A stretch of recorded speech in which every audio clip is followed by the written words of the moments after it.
আসসালামু আলাইকুম সম্মানিত দর্শক। আজকে আমি আবার চলে আসছি সেই মহেশখাটা ৩ নং আমরাগাছি ইউনিয়ন পরিষদের আন্ডারে মহেশখাটা বাজারে। গতকালকে আমি এখানে একটু সাক্ষাৎকার নিয়েছিলাম জাস্ট একটু সাময়িক সময়ের জন্য। তো এখান থেকে বেশ কয়েকজনের সাথে কথা বলছি। তার মধ্যে অন্যতম ছিলেন এই ওয়ার্ডের যে বর্তমান ইউনিয়ন পরিষদের যে মেম্বার, ইউপি সদস্য ৯ নং ওয়ার্ডের। উনি কালকে বেশ কয়েকটা কথা বলছে। তো আসলে এটার একটু ভিতরগত বিষয় জানার জন্য, একটু বিশ্লেষণ করার জন্য আজকে আমি আবার এখানে আসছি। একটু এই বিষয়টা নিয়ে ওনার সাথে মূল আলোচনার বিষয়। এই বিষয়টা নিয়ে আমরা এখন কথা বলবো। আমাদের এই ৯ নম্বর ওয়ার্ডের ইউপি সদস্য ওনার সাথে আমরা একটু কথা বলি। গতকালকে বিষয়টা নিয়ে আসলে আমি একটু আসসালামু আলাইকুম, কেমন আছেন? ওয়ালাইকুম আসসালাম। ভালো আছি, আপনার ভালো আছেন? জি আলহামদুলিল্লাহ। আপনার নাম পরিচয়টা গতকালকে পাইছি, আবার একটু আমার নাম মোহাম্মদ ওয়ালিদ হোসেন খান। আমি ৩ নং আমরাগাছি ৯ নং ওয়ার্ডের ইউপি সদস্য এবং ওয়ার্ড আওয়ামী লীগের সাধারণ সম্পাদক হিসেবে আর কি আছি ইনশাল্লাহ এ পর্যন্ত। আচ্ছা, গতকালকে আমরা এখানে একটু ছোট্ট করে একটা সাক্ষাৎকার নিয়েছিলাম, মানে চলতি পথে। এখানে আপনি বেশ কয়েকটা কথা বলছিলেন যে ঘোড়ার সমর্থক আপনি, তারপরে প্রিভিয়াস যে আপনাদের যে চেয়ারম্যান আছে বা অন্যান্য বিষয় নিয়ে আপনি একটু সংক্ষিপ্তভাবে কথা বলছিলেন। তো আমি এই বিষয়টা নিয়ে একটু বিস্তারিত জানার জন্য আজকে আপনার সাথে একটু কথা বলার জন্য আসছি। তো একটু যদি এই বিষয়ে আমাকে একটু ক্লিয়ার করতেন যে আসলে কেন আপনারা সবাই এভাবে একজোট হয়ে ঘোড়া মার্কা সমর্থন করতেছেন? আপনিও আওয়ামী লীগের সমর্থক, এখানে আরো ২ জন আওয়ামী লীগের সমর্থক প্রার্থী আছে। সমর্থিত না, কারণ যেহেতু এটা দলীয়ভাবে ওইভাবে নির্বাচন হচ্ছে না। সমর্থক প্রার্থী খান মোহাম্মদ আবু বকর সিদ্দিকী, উনি পরপর একবার ভাইস চেয়ারম্যান, ২ বার চেয়ারম্যান হিসেবে দায়িত্ব পালন করতেছে। এখন যে জহিরুল ইসলাম জুয়েল ঘোড়া মার্কার প্রার্থী, উনিও প্রিভিয়াস একজন সাবেক ভাইস চেয়ারম্যান হিসেবে ছিল। তো সে এবার চেয়ারম্যান হিসেবে নির্বাচন করতেছে। তা আপনারা আসলে একজন সিনিয়র পার্সন, একজন পরপর ২ বার নির্বাচিত চেয়ারম্যান প্রার্থীর কে বাদ দিয়ে যে তার থেকে জুনিয়র একজন সাবেক ভাইস চেয়ারম্যান জহিরুল ইসলাম জুয়েল, তার পক্ষ হয়ে কাজ করতেছেন, এর আসলে মূল রহস্যটাই আপনাকে বিস্তারিতভাবে বলেন। আমি মাইকটা আপনার সামনে রাখতেছি। ধন্যবাদ আপনাকে। আমি আসলে বলতে কি, আমি প্রথমেই মির্জাগঞ্জ উপজেলার সকল ধর্মের ভাই বোনদেরকে জানাই আন্তরিক শুভেচ্ছা ও অভিনন্দন। আসলে প্রশ্নটা একটি ভাবার বিষয়, আমরা কেন এত বিরোধিতা করছি? যে ৩ বার এই উপজেলা পরিষদের দায়িত্বে ছিল এবং তিনি আওয়ামী লীগ বটে, কিন্তু আসলে যিনি আওয়ামী লীগ, যিনি জাতির জনক বঙ্গবন্ধু কন্যা জননেত্রী শেখ হাসিনাকে ভালোবাসে এবং তার কমান্ড মানে, আসলে সে তো প্রকৃত একজন আওয়ামী লীগের পরিবারের সদস্য এবং আওয়ামী লীগ পরিবারের লোক। এটা আসলে বারবারই একটা বিদ্রোহীর আহ মানে পক্ষে তিনি অবস্থান নেয়, যার জন্য আমরা মূল আওয়ামী লীগ যে ধারায় কাজ করে আমরা সেখানেই সাধারণত কাজ করি বা করতে যাচ্ছি, যেহেতু আমরা আওয়ামী লীগ। বিশেষ করে মির্জাগঞ্জ উপজেলার ৩ নং আমরাগাছি ইউনিয়নের এই যে ৯ নং ওয়ার্ডের মানুষ এখন ঐক্যবদ্ধ হয়েছে, পরিবর্তন চায়। এর একটা কারণ অবশ্যই আছে। সে কারণটা হলো এই যে আমরা এই ১৫ বছরে ৩ নং আমরাগাছি ইউনিয়নের ৯ নং ওয়ার্ডের কোনো উন্নয়নমূলক কাজ পাইনি, যার জন্য মানুষ আজকে পরিবর্তন চায়। বিশেষ করে মির্জাগঞ্জ উপজেলার ৩ নং আমরাগাছি ইউনিয়নের এই মহেশখাটা একটি বৃহত্তম বাজার, আজকের না, অনেক পুরনো বাজার। সেখানে শ্রীমন্ত নদীর উপর একটা ব্রিজ ছিল। ২ নং মির্জাগঞ্জ ইউনিয়নের মানুষগুলি এই বাজারমুখী ছিল। সেই ব্রিজটা দুর্ভাগ্য ভেঙে যাওয়ার পরে এই যে আমাদের উপজেলা চেয়ারম্যান মহোদয়, উনি ইচ্ছে করলে ব্রিজটা একটি পদক্ষেপ নিতে পারতো, কিন্তু আসলে উনি কোনো সক্রিয় ভূমিকা নেয়নি। বরঞ্চ উনি কি করলো, এই ব্রিজের মালামাল গুলা উধাও করে ফেললো। এখন এই নদীতে ব্রিজের কোনো চিহ্নও নাই, যার জন্য আমরা মানুষ, এপার ওপারে মানুষ, আমরা একটু তার প্রতি নাখোশ। এই জন্য সাধারণত ঘোড়ার পক্ষে অবস্থান নিয়েছে। এরপরে মহিষকেটা বাজার, এত বড় একটা বাজার, সে বাজারে একটি অবৈধ গরুহাট দিয়া তারা যে লুটপাটটা করছে, এই যে 10 লাখ 12 লাখ টাকা এই বাজারে ডাক হয়, এই ডাকের যে দায়ভার, আসলে এইটা তো জনগণের উপর চাপাচ্ছে। ইচ্ছে করলে উনি এর একটা সক্রিয় ভূমিকা নিতে পারতো, যেহেতু উনি এই উপজেলার অভিভাবক, তিনি নেননি। আজকে মহেশখালী বাজার একটা অবহেলিত বাজার। আজকে মহেশখালী বাজারে কোনো মানুষ আসে না। 3 হালি ডিম বিক্রি করে মানুষ মাসান মানিয়ে যাইতে পারে না। 2 কুড়ি কলা বিক্রি করে মানুষ মাসান মানিয়ে যাইতে পারে না। শুধু এই ডাক ইজারাদারের, যারা ডাক আনছে তাদের দোষ না, তাদেরও তো টাকাটা উঠাইতে হইবে। কিন্তু তার কারণ এই যে একটা গরুয়ার দিয়া তারা কিছু মানুষ এই টাকা পয়সা গুলা নেয়, এই লোভে লোভী তো এই ডাকটা দেয় 10 লাখ 12 লাখ টাকা। কিন্তু এই 12 লাখ টাকা যে ডাক নেয়, গরুয়ারে কোনো ডাক নাই, ডাক না থাকার কারণে এইটা মানুষের মাথায় ওঠে, যার জন্য মানুষ নির্যাতিত। আমি মনে করি এজন্য শুধু আমি একা না, এই এলাকার অনেক মানুষই মুখে বলে না, কিন্তু আসলে তাদের মনে অনেক কষ্ট। এখন বাজারে অর্ধেক মানুষও আসে না, এবং দোকানদাররা ঝিমাচ্ছে, চায়ের দোকান ঝিমাচ্ছে, কোনো বেচা কেনা নাই। তার কারণ কি? এর ইচ্ছে করলে এর একটি পদক্ষেপ তিনি নিতে পারতো, কিন্তু তিনি নেননি। তার কারণ, যদি পদক্ষেপ নিতে যায় তাহলে তার লোকজনের উপর দেখা যায় আঘাত আনে। অতএব এ জায়গার মানুষ এই জন্য এতটা মানুষ ধরার পক্ষে অবস্থান নিয়েছে। আজকে 15 বছর পরে মানুষ কেন পরিবর্তন চায়? তার কারণ জনগণ, আল্লাহর রহমত, জনগণের সকল ক্ষমতা উছিলা, জনগণ সকল ক্ষমতা রয়েছে। এখন জুয়েলকে তারা সমর্থন দিয়েছে। আল্লাহ যদি হায়াতে বাঁচায়, 9 তারিখ নির্বাচন হবে। যদি জহিরুল ইসলাম জুয়েল নির্বাচিত হয়, 5 বছর তার কর্মকাণ্ডের আবার বিচার হবে। এই জনগণ ব্যালটের মাধ্যমে তার ভালো মন্দের বিচার দেবে, বিচার করবে। জনগণই সকল ক্ষমতার উৎস।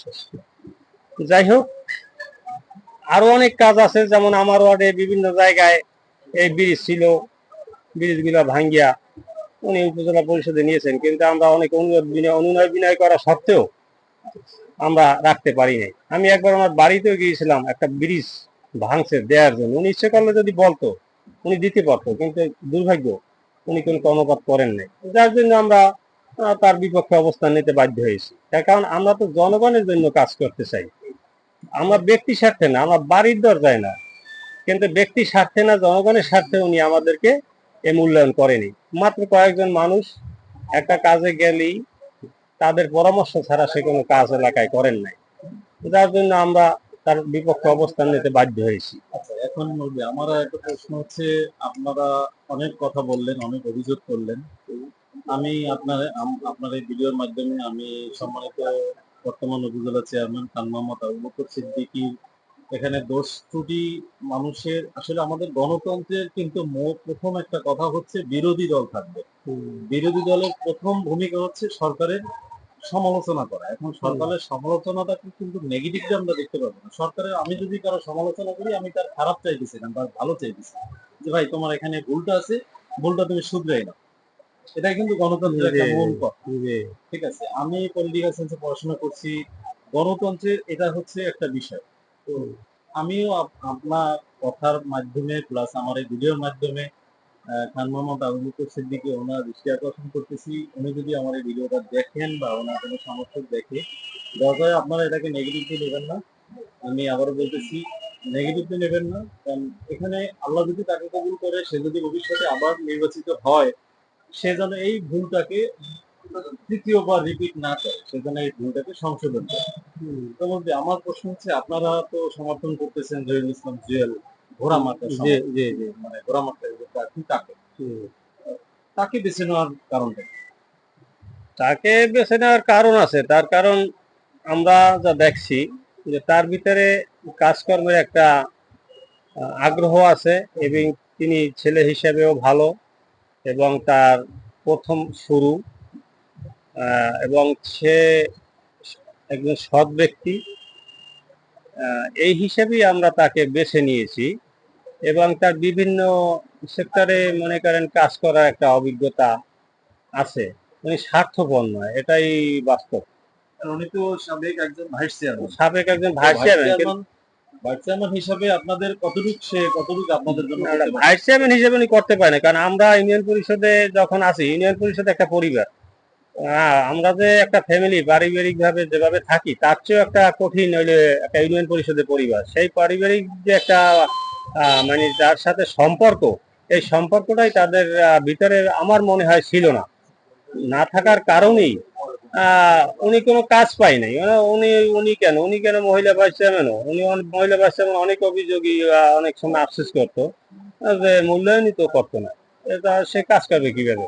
এবং এখানে আসার একমাত্র কারণও সেই যে উনি চায় যে উপজেলা পরিষদে কাজকর্ম কিভাবে করে, এবং উপজেলা পরিষদ যে একটা পরিবার, সেইটা আমি প্রমাণ করিয়ে দেবো এই উপজেলায়। বুঝতে চাইছেন এইটা যে জহিরুল ইসলাম জুয়েল ভাইস চেয়ারম্যান হিসাবে সে আপনাদের জন্য কিছু করতে পারে না, এখন সে আপনাদের জন্য করতে চায়, যার জন্য সে এই পথে আসছে, সে জি রিস্কটা নিছে। জি জি। মানে চেয়ারম্যান হিসেবে প্রতিদ্বন্দ্বিতা করে যদি সে জয়ী হতে পারে, হ্যাঁ, সে তাহলে দেখাইবে যে আসলে কিভাবে কাজ সে করতে যে হয়। উপজেলা পরিষদের ভাইস চেয়ারম্যান হিসেবে দায়িত্বে যখন ছিল, উনি ব্যক্তিগতভাবে উনি নিজের জীবন দিয়ে হইলেও মানুষের পাশে ছিল যতদূর না সাধ্য ছিল। কিন্তু আসলে সরকারিভাবে যে কিছু কাজকর্ম উনি করবে, সেটা পরিবারের যে প্রধান, সে যদি তাকে সাইড না দেয়, তাতে কাজ করার কোনো সুযোগ নাই।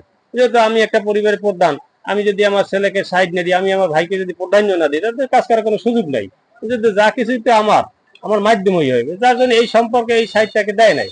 যার জন্য উনি তার বিপক্ষে অবস্থান নিয়েছে, এবং উনি চায় উনি ওনার ভিতরে এখন একটা শিক্ষা আসছে যে না, উপজেলা পরিষদে যদি আমি চেয়ারে বসতে পারি, তাই উপজেলা পরিষদ কিভাবে চালায় সেটা আমি ইনশাল্লাহ জনগণের কাছে প্রমাণ করাই দেব, কাজের মাধ্যমে এবং আচার ব্যবহারের মাধ্যমে।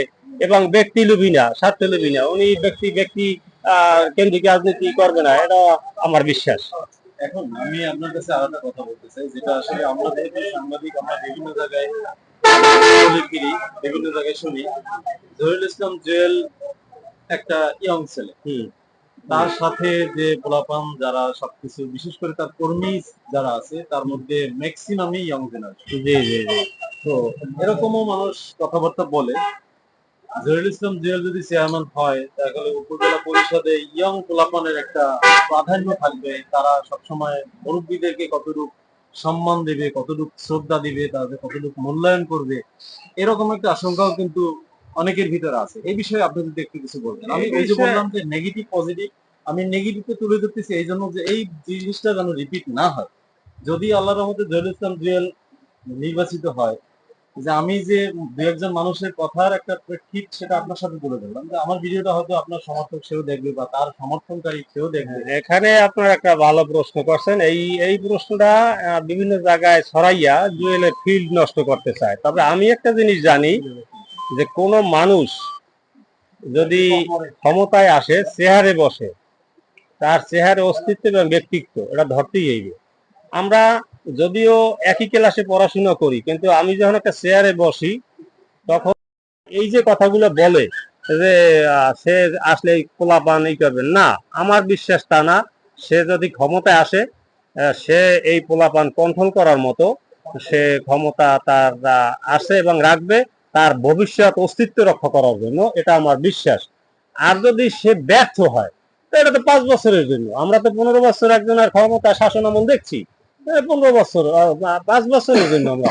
সে যদি তার ভবিষ্যৎকে অন্ধকারের দিকে ঠেলে নেয়, নিতে পারে। কিন্তু আমার বিশ্বাস যে আমার ওই যে বাস্তব অভিজ্ঞতা, যে না, ক্ষমতার চেয়ারে যখন বসে, তখন তার কর্মের উপরে ভবিষ্যৎ। এখন এই ছেলে পান তখন আর দরকার হইবে না, সন্ত্রাসী তার দরকার না। তার কারণ, প্রথম সন্ত্রাস লাগে, টাকা লাগে, পয়সা লাগে, সব লাগে। যখন ক্ষমতায় বসে, যখন সে জনগণের সেবক হিসেবে দায়িত্ব নেয়, তখন শুধু তার থাকে কর্মের ফল। যখন একবার নির্বাচিত হওয়ার পর বাকি সবকিছু হয় কিন্তু কাজে। যেমন পটুয়াখালী মহিউদ্দিন সাহেব যে কাজ করছে, আমরা গাছের পাতাটা আল্লাহ যদি হায়াতে বাঁচাই রাখে, 9 তারিখ নির্বাচনে জহিরুল ইসলাম জুয়েল ইনশাল্লাহ বিপুল ভোটে নির্বাচিত হবে। এবং আমি সকলের কাছেই বিনীতভাবেই অনুরোধ করছি, বিশেষ করে আমরা মহিষকেটা এলাকার এই 9 নং ওয়ার্ডের বাজার সংলগ্ন এইখানে ক্রেতা বিক্রেতা যারা আছে, সাধারণ মানুষ, আসলে সবার মনেই মনে হয় একটু কষ্ট আছে যারা আছে। আমি সকলকে অনুরোধ করব, দোকানদার সহ এই বাজারকে সুসংগঠিত করার লক্ষ্যে, এই বাজারের যোগাযোগ ব্যবস্থার উন্নতির লক্ষ্যে, এবং এই বাজারকে এই মতো মানে অর্থাৎ সন্ত্রাস থেকে মুক্তি করার লক্ষ্যে জন দোকানদার ভাই এবং ক্রেতা বিক্রেতা সবাই ঐক্যবদ্ধভাবে ঘোড়া মার্কায় ভোট দেবে। 9 তারিখের পর ইনশাল্লাহ আমরা এই বাজারকে যেন একটা সুসংগঠিত বাজার, আধুনিক বাজার হিসাবে আমরা ভবিষ্যতে 5 বছরের প্রমাণ দিতে পারি। এইটাই আমার সকলের কাছে প্রত্যাশা। ধন্যবাদ। এই অনেক কিছুই জানতে পারলাম। তো আসলে আমারও সর্বশেষ একটা কথা থাকবে যে যে ভুলগুলো করার কারণে যে খান মোহাম্মদ আবু বকর সিদ্দিকীর প্রতি একটা মানুষের বিরূপ ধারণার কথা মুরব্বী বললো, আবার যে আশঙ্কার কথা আমি বললাম, যেহেতু আমি সাংবাদিক হিসাবে সব জায়গায় ঘোরাফেরা করি, কিছু কিছু জায়গায় এরকম কথা শুনি, এজন্যই আমি মুরব্বীর কাছে এটা বললাম।